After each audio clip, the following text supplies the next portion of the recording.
Everybody, great to have you on the call today. And there's some names I recognise, and some people are new. So wonderful to have you here.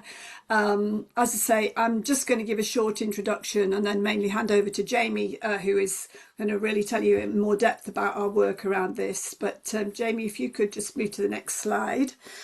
As I say, we're focusing on our work with young leaders and how we've been looking at diversifying the workforce. But just to give you an overview about JUMP, and apologies to those of you who have been on our previous webinars and have heard this before, but I think it's important just to put it in the context.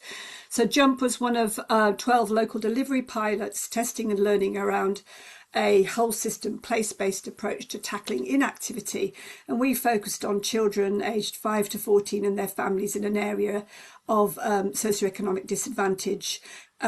We took a very collaborative approach, and it was a major test and learn programme. Next slide, please.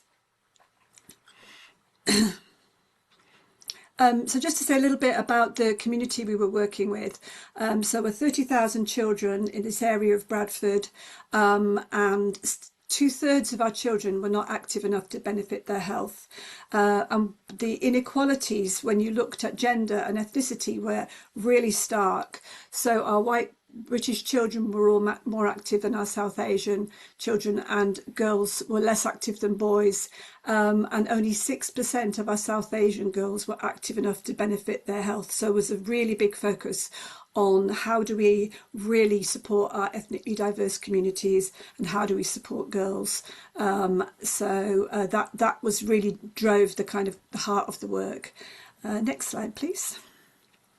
So this is the sort of JUMP journey and our JUMP concept.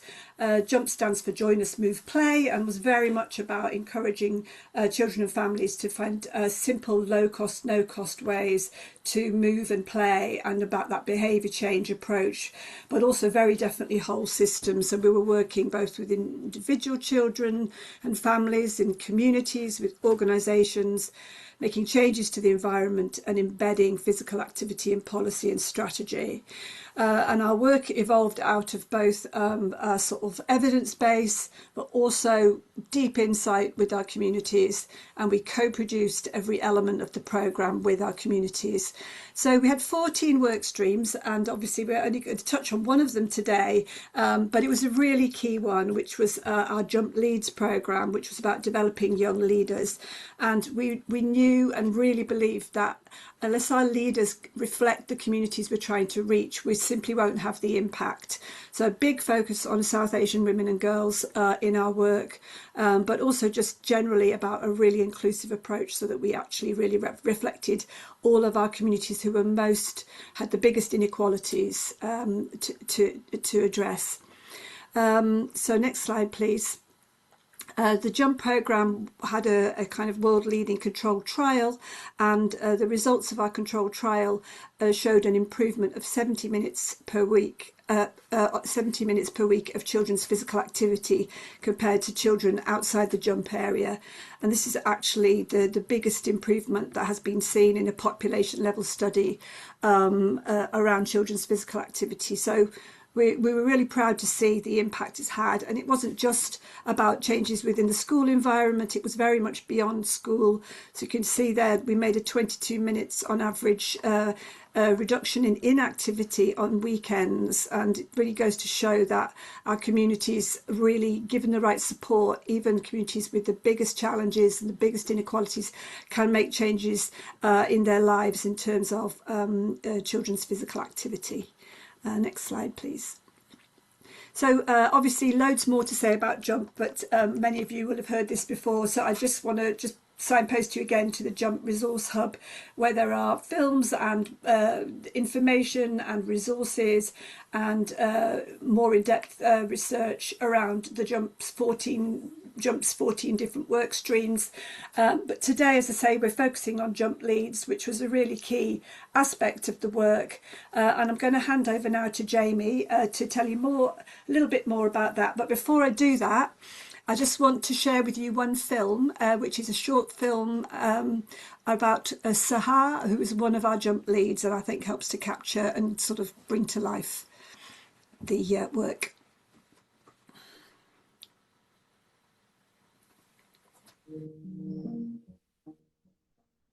It's kind of through the pandemic that I felt that I needed to do something more active with my life.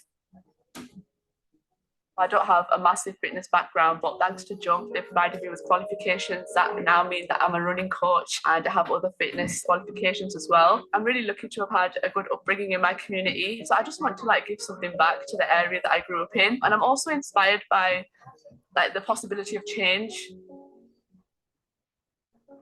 Everything to do with my CIC, I do it as a volunteer. Every week I support women to run, jog, walk. Today, it's been my running group. It's a women's running group that meets weekly on a Saturday in Lister Park. The whole point of that group is modesty and people being comfortable taking part in fitness. My group supports all women to join fitness, but specifically those from ethnically diverse backgrounds. Women that I support have so many roles in their lives. They work, they help support their families. A lot of them are mums. There's such a diversity within our group. I get inspired by the women who come to my running, just the fact that they're taking the hour out of their, busy schedule to prioritize themselves. Even today, a woman saw us running and she came up to us and asked what we were doing, and hopefully she's coming next week. So I think that just visibility, if someone can see you doing it, they think that they can do it as well. There's a big gap in the fitness community where when you join a running group, you're always expected to already be able to run a 5 kilometers, but that's not always the case. You need to start from somewhere. So I kind of try to bridge that gap and support women to start from scratch. Some of them have not done any sport since leaving school. I joined Jump. I did a year of quite intense qualifications, and then there was another kind of 6 months where they support you to move on to do things by yourself. Now I have various projects such as my running, my litter picking, which all come under my CIC. The whole ethos of my group is inclusivity, taking part in fitness and environmental issues. So at the moment, we've got my group together. We are litter pickers. I try to encourage families from the local area to pick litter. And today we're cleaning the grounds of our local primary school and also the local mosque, because those areas are so well used by the community. I just want them to be really clean. During my environmental litter picks, I feel so inspired by the next generation, the younger kids who might be 5 or 6. One of our youngest members is only 3 or 4 years old. And just the fact that they're so passionate about keeping their community clean is really inspiring. I want to be remembered for just trying my absolute best. I don't want to have any regrets. I don't want to ever think I could have done this. That's why I get involved with absolutely everything. There's so many mentors that I have from Jump, and you all know who you are. You've helped me set up my CIC and gain qualifications that I would never, absolutely never have gained by myself. Jump, jump, jump. Yeah!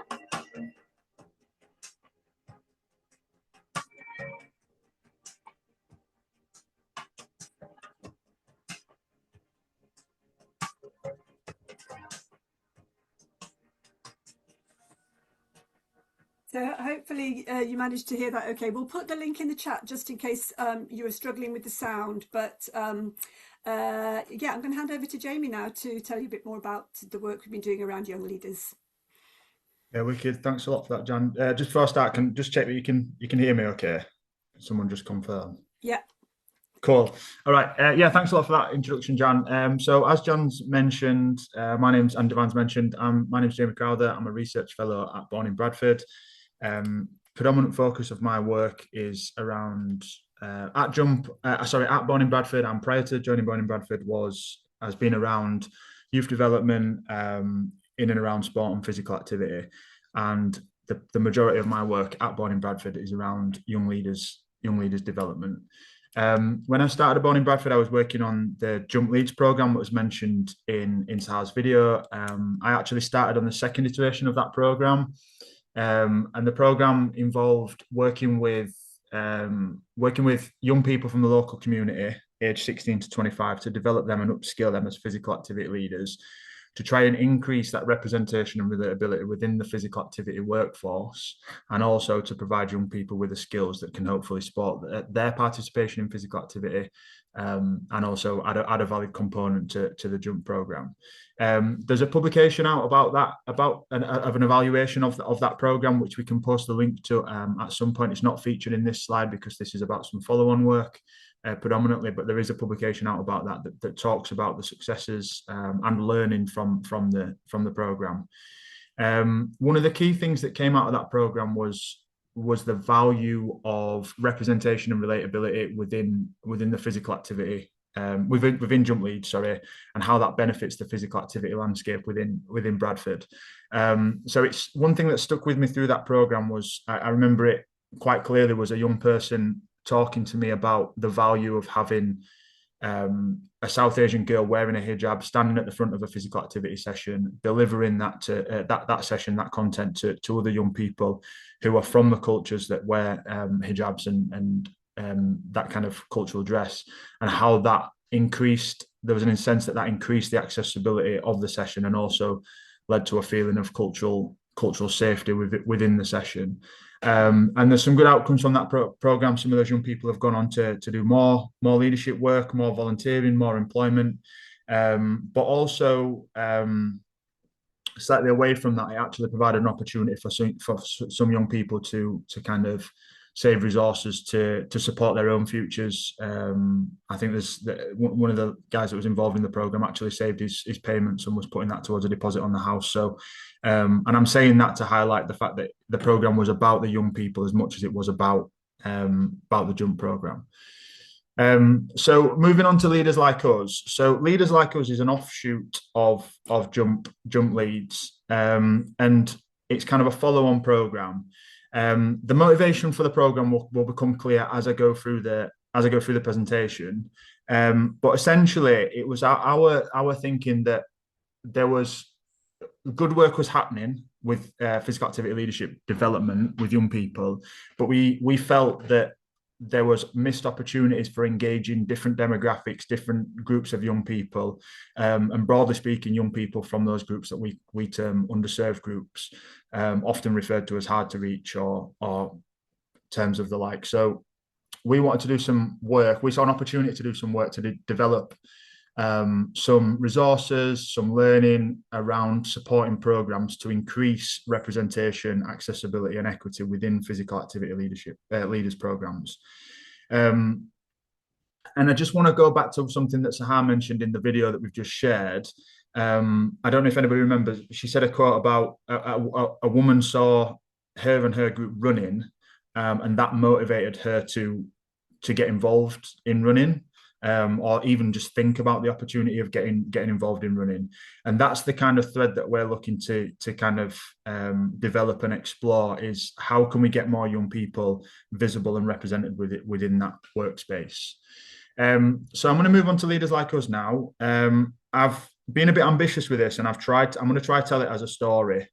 Hopefully it works and hopefully it don't fall flat on its face, but I just think that pictures are a really good way of showing things, and I actually think there's a value of showing you the pictures and me not speaking. That's not going to happen, but there is value in the pictures themselves. So I'll get started and we'll see how we get on. If anybody's got any questions at any point, please just interrupt me somehow, and feel free to ask a question. Okay, and if you've not, just jot questions down for at the end. So the start point for Leaders Like Us was a simple question, really. We were trying to look at who gets seen, who has access, and who is supported to become a physical activity leader, young people within leadership programs. We often see within physical activity leadership development that opportunities are framed as positive and inclusive. So often they're advertised as open for all. They're about building confidence. They're about developing skills. They're about gaining experience, giving back to communities, all those kind of things.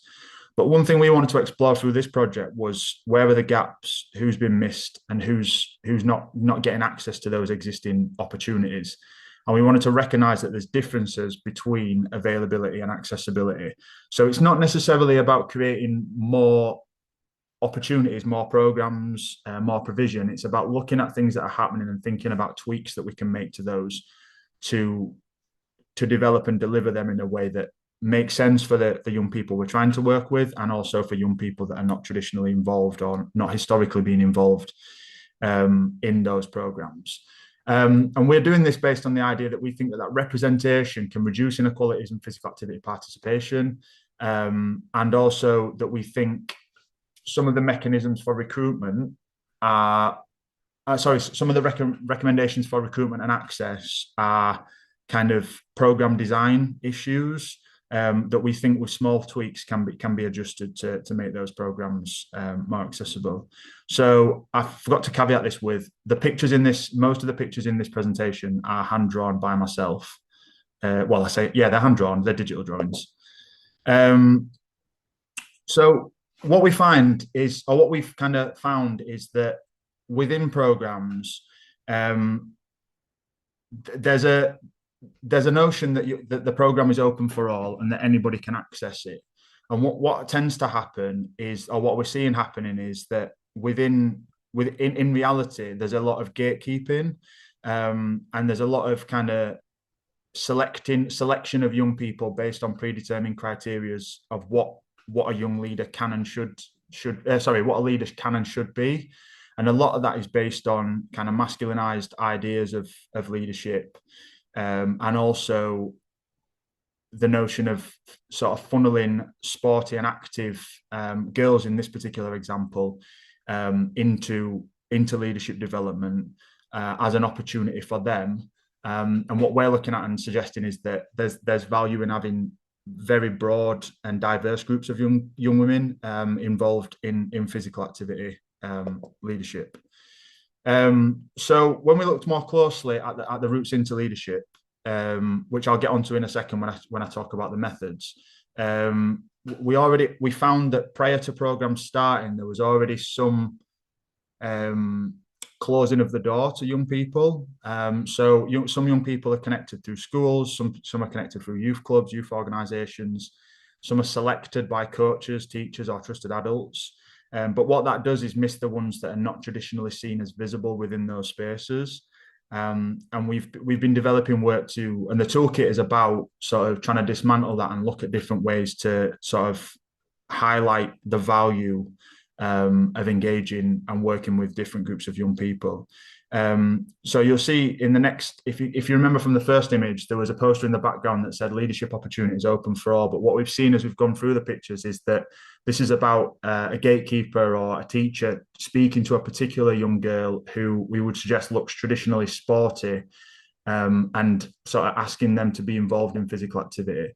And what that does for some young people is sends a message that that physical activity is not for them, but also that in particular physical activity leadership's not for them. So there tends to be this idea of speaking to the same sporty young people and asking them to be involved. And a lot of the time we've found anyway through the program is that it's often not explicit and it's often not conscious, and sometimes it's actually at the level of the imagery used on posters, the imagery used on leaflets and advertisements that sort of bring certain groups of young people within the conversation around engaging in physical activity leadership programs.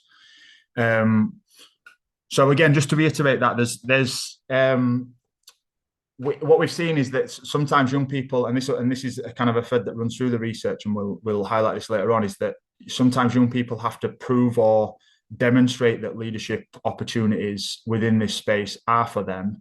And I think what we're suggesting is that, and as you've seen in Sahar's video, for example, is that doesn't have to be the case. And actually there's value in bringing diverse young people, particularly girls and gender diverse young people, into that conversation around physical activity leadership and increasing that representation. So what we need to do is kind of dismantle the idea of what leadership is, what leadership can be, and bring different young people into that conversation. Because as Sahar's video highlighted at the beginning, Sahar mentioned that she wasn't particularly sporty prior to taking part in the program, but has been mentored and supported through that in a relational way to increase those skills. That's now adding a valuable component to, first and foremost, her life, in allowing her to set up the CIC and develop that passion, but also to the physical activity leadership landscape, and allowing more young people and diverse groups to be brought into that conversation. So on to the actual research. So what we did was we sat down and thought about kind of developing an understanding of who was involved in physical activity leadership, who was missing opportunities, why that was happening, and looking at what we can do to change. to change that. So we undertook a two-phase research design to develop to work through leaders like us.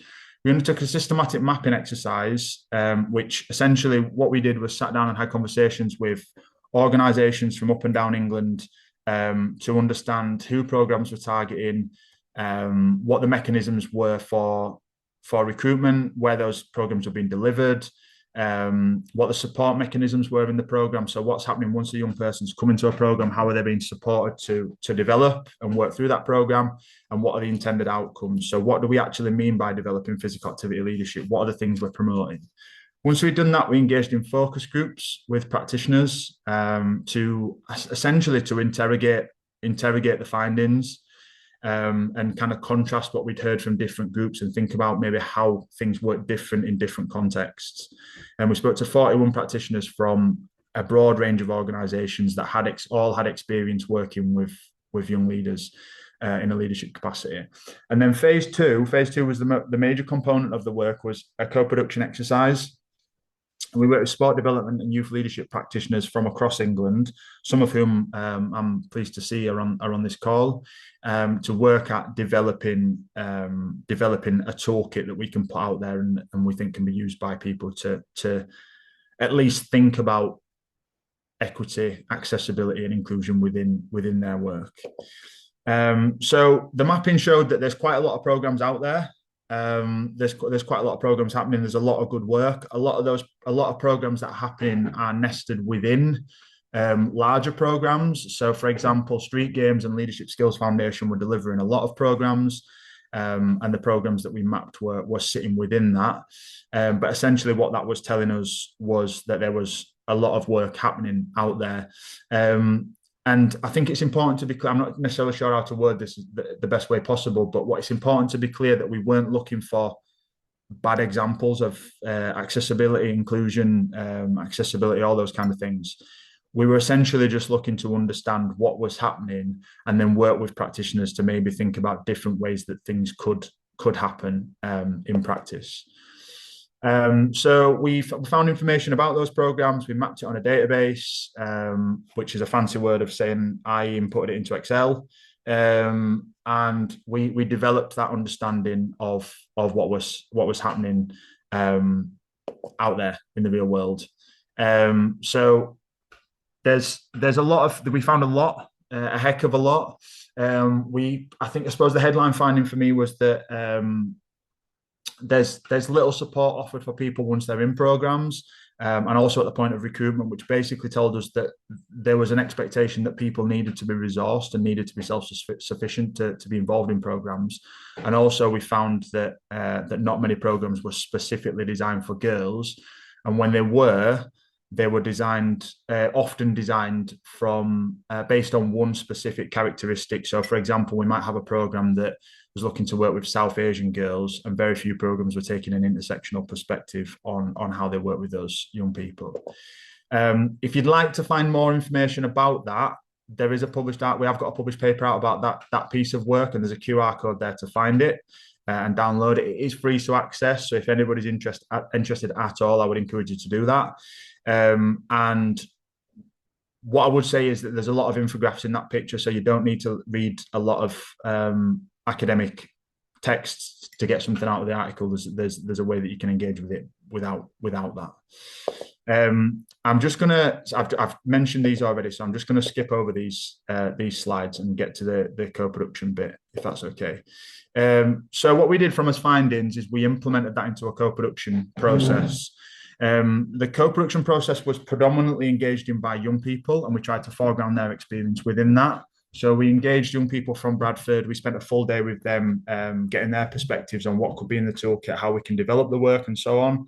And then we developed that into working with practitioners. We got the young people to attend the session and use that as a way to represent their experiences and their perspectives within the room.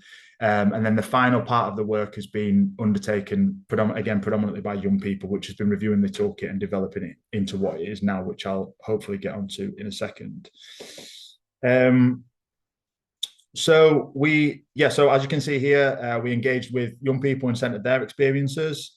Once we'd done that, we worked with practitioners from up and down the country to develop their understanding. And the workshop, I'm sure anybody who's involved hopefully enjoyed it. It was very kind of we were trying to look at sort of problematizing what was happening, which we'd done through the systematic work, but then also thinking about possible solutions and avenues for exploration off the back of that work. And here's some of the so it wasn't just kind of sitting down and having conversations, it was very much about producing things. As you can see here, these are some, and when I say some, I mean a very small fraction of the activities and the resources that were developed off the back of the training. The data was extensive, and these are just some snapshots. I'm not going to go into them too much, but there's some snapshots there of the kind of things that we did. So talking about the work that we'd done and getting practitioners to and young people to sort of develop it.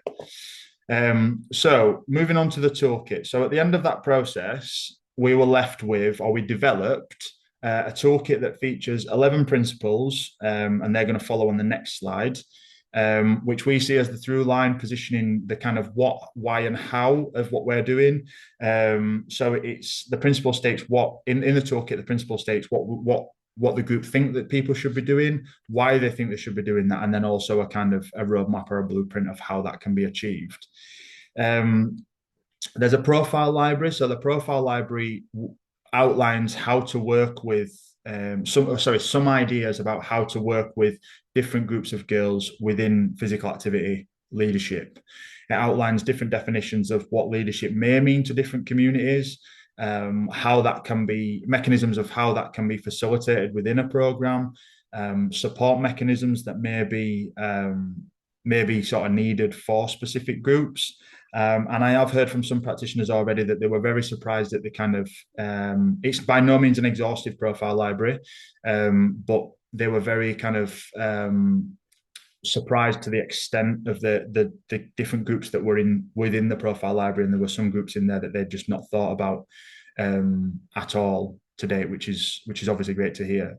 And the idea with the profile library is that, again, I've mentioned intersectionality already, but the idea is, and this is all explained in the toolkit, the idea is that the profile library is viewed intersectionally. So it's about looking at how many different kind of barriers young people may be facing and looking to kind of dismantle those and overcome those.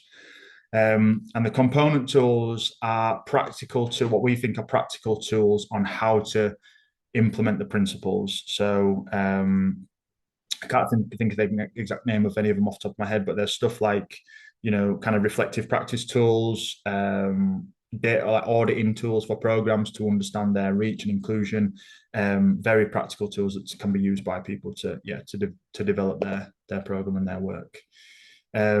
So onto the principles. So there's 11 principles, and they've been themed into, I think there's five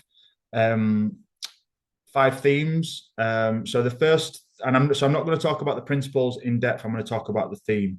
So the first theme is about developing belonging and trust, which we think, or has come through the work, as being the conditions for both for inclusion, but also for leadership development.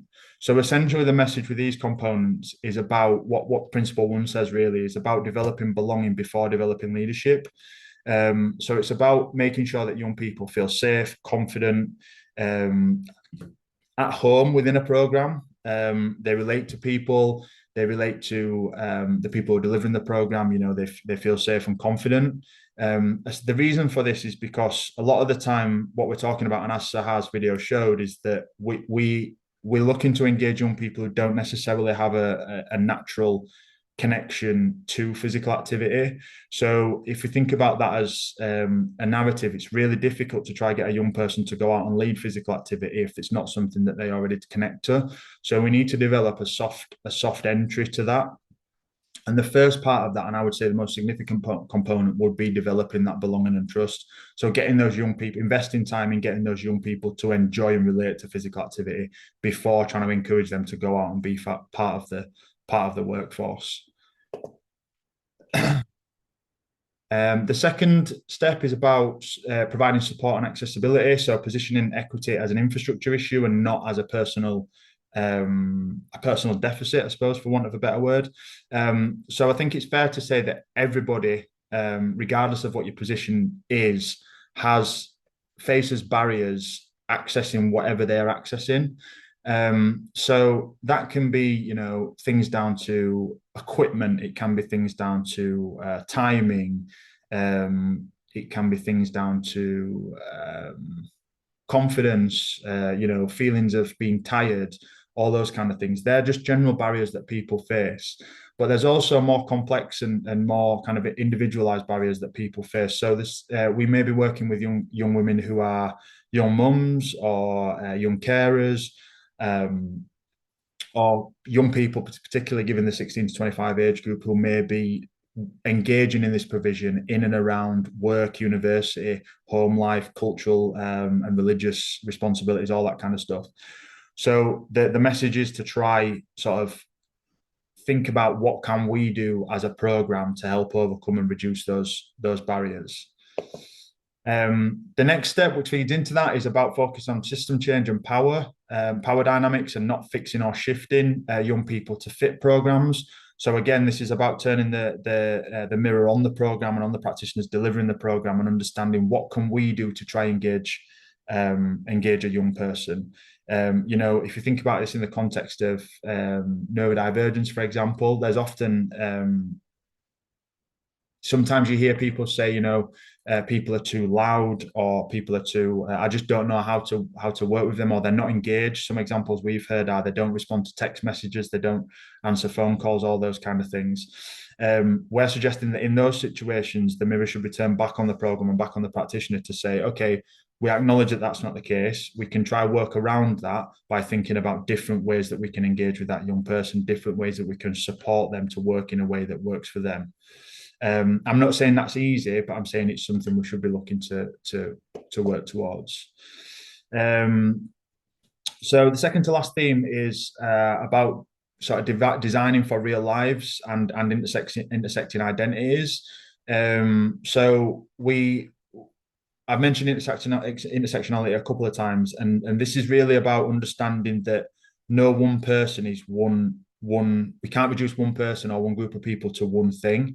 Everybody is a multitude of things, and that comes down to their gender, their culture, religious commitments, their psychology, all those kind of things. But also, it can relate to where they live, how they feel about physical activity, previous negative experiences. These are all things that build a picture of how a young person would engage in a program, and things that we need to be considering, and things that are considered within the toolkit that shall be released shortly. And the final one, which is a big one for me anyway, personally, is about understanding and expanding the idea of what leadership looks like and what it feels like. So predominantly when we did the map, if I flash back to the mapping exercise, I'm cautious of time, so I'm going to start wrapping up shortly. But if we go back to the mapping exercise, a lot of the programs that we looked at essentially were using leadership as a proxy for coaching. And what that was telling us, or what that seemed to mean, was that they were expecting young people to be part of the physical activity workforce, in a way that meant that they stood at the front of the room and delivered content. Used a very masculinized understanding of leadership. And really, if you think about all the things I've said, that's something that really kind of only appeals and is accessible to a small group of people, and that's predominantly those who want to do that and those who are supported to do that. But there may be young people who want to be a lead. If we think about leadership from a representation and relatability perspective, there may be young people who want to get involved and be visible, and be represented within the workforce in a way that's not standing at the front. So it's about kind of questioning the program and thinking, okay, what are the things that we can get these young people doing and we can support them to do? Because it's important to remember that physical activity is not just supported and led by the people who stand at the front. It's kind of a whole team effort. So just some examples, that could be asking young people to do the marketing. It could be asking young people to do social media. It could be asking young people to, do first aid, welcome parents, talk to parents while children are taking part in sessions. So here's some kind of visuals of what the toolkit looks like. Again, I'm not going to spend too much time on these, but there's some. I'm just going to quickly whiz through these. Some visuals of what the kind of toolkit looks like, which will be coming out soon. And I'm going to get onto the last couple of slides. So we think success from using the toolkit, which again will be released soon, which I'll mention at the end, is about developing an understanding and awareness of how to work with different young people, what different young people may need, how to support them, widening the reach of programs. So looking at engaging and developing young people beyond young people that are already connected. Making sure that your programs are designed and delivered in a way that reduce dropout and increase accessibility. Redefining leadership, so providing more opportunities and diverse opportunities for girls to deliver in different ways, and ultimately increasing that belonging that they have to physical activity programs, and therefore increasing the influence that they can have.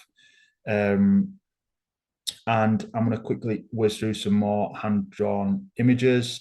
So it's about just, there's subtleties in these images that I'll leave you to sort of look at and mull over. But it's about, getting more young people, more young girls visible in ways that allow them to use who they are and what they represent to increase physical activity. And ultimately, I'd like to see more girls running things like festivals and advocacy and inclusion events to support people to engage in physical activity, but also to see young women involved in that workforce and having that influence. Very cautious of time, so I am going to wrap up now. We are looking so the toolkit will be released shortly. It's in the final stages of sort of being developed and tested, for want of a better word. Post that, it will be released. An open offer to anybody that's doing work in this area. If anybody wants a conversation around things that they can do within their leadership program or any other work that they're doing, please get in touch. And my contact details are on the next slide.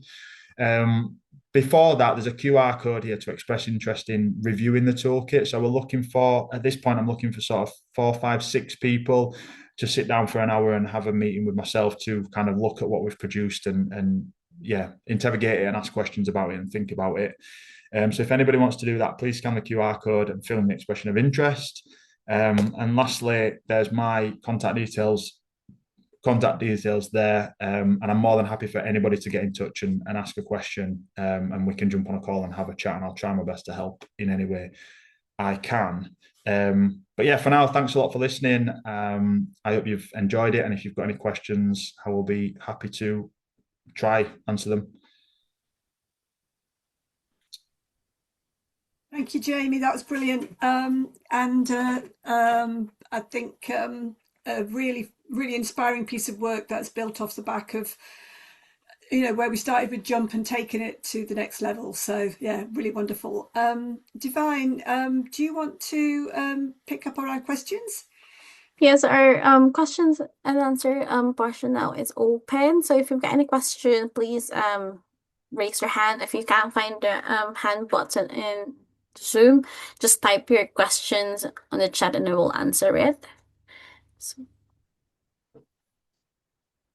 And just to remind everyone that we've got a workshop as well for later on at 1 o'clock. I have added a link on the chat. And there'll be plenty of room to ask questions and get into more of a discussion in the workshop. So do feel free to join us for that, even if you haven't booked on. We've got space, so we'd welcome people. Yeah. Any questions? No questions, but just to say, Zuba here, just to say thank you so much, Jan and Jamie. Brilliant presentation. I really liked the infographics that you used. Well done for designing it yourself. It's been a really interesting journey, and I think it's been a challenging journey in terms of work outreach, community engagement, working with the right young people that are interested. Some of them are semi-sporty. They're not naturally in a sports club or had a sporting background previously. So the work that it entailed and the enormous energy that it required to select and work with some of these young people with the youth service and the types of different courses that we offered has been extraordinary and brilliant. And I can't thank Jan and Jamie and the team enough. Thank you. Thank you, Zubi. We've got one question, like when is the toolkit expected to be shared? Yeah, that's a good question. I was just writing a response to that one. So we've got our final steering group meeting this week for the program with the people that've been involved in kind of oversight for the program. And one of the questions I'll be asking then is kind of when and how do we do that?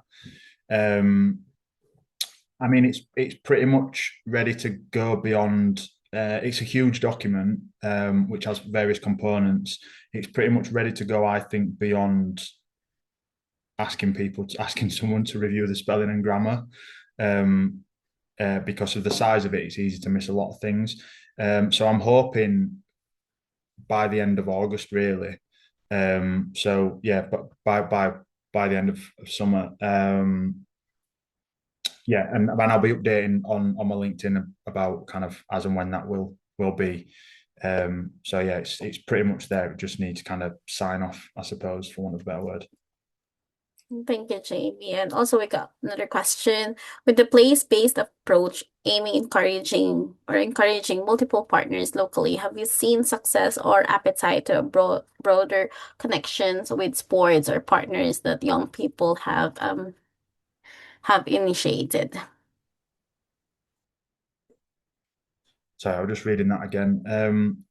Imo, would you mind jumping on microphone and just explaining what you mean by that? No, it's fine. I just thought it's brilliant what you're doing, and I just wondered whether the communities you're engaging with have like wanted to go broader locally with sports and have initiated kind of like connections with other system partners in addition to what you're doing.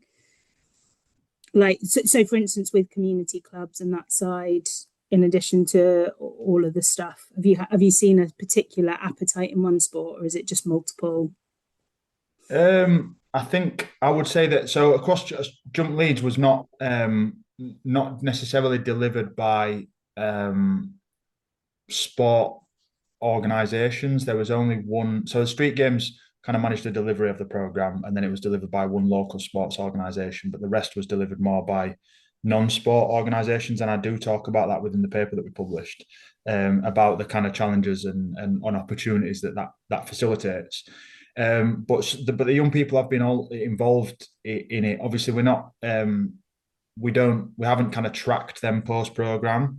In hindsight, we have said that probably would have been a good idea, to think about that long-term impact that programs can have. But I do know from contact with sports organisations in and around Bradford that those young people have gone on to work with different sports organisations in different spaces, and whether that's delivering and supporting a specific sport or whether it's delivering multi-sports programs. I would say that I think there's more opportunity or more needs to be done to work across organisations and I would say branch out into non-sport organisations. So working across different youth groups and different advocacy organisations and charities and so on and so forth to try increase how that works, because I think there's value in supporting inclusion and accessibility through physical activity, but there's also a value the other way around in using physical activity as a mechanism to allow non-sports organisations to do what they want to do, what they're doing, particularly around youth work and working with young people. I don't know if that answers your question. Jan might have a different answer. Yeah, it's good. It's a really good question, and I agree with Jamie that anecdotally we saw a lot of the young people who came through both. So the first Jump Leads programme was delivered by the youth service within Bradford Council, who have a real commitment to sport and physical activity as part of their youth work, and so that had and Sahar was part of that first phase of the programme, and anecdotally. like Sahar, a number of those young people have gone on to develop their own thing and link in with different organisations. And the second one was with street games, where we actually had a collaborative of local organisations, and they ranged from sports to community organisations. And I think probably one thing that would have been, if we had capacity to actually do a more long-term tracking of those young people, and how it's, how the partnerships have built and how they link in across the system to different things, different organisations, different pieces of work, that would be actually a wonderful thing to do. And who knows, maybe we will still be able to do that at some point, because we know who those young people are, and we could probably kind of track some of that. But no, I think I do also agree with Jamie, there's definitely more we can do on that. So thanks for your question.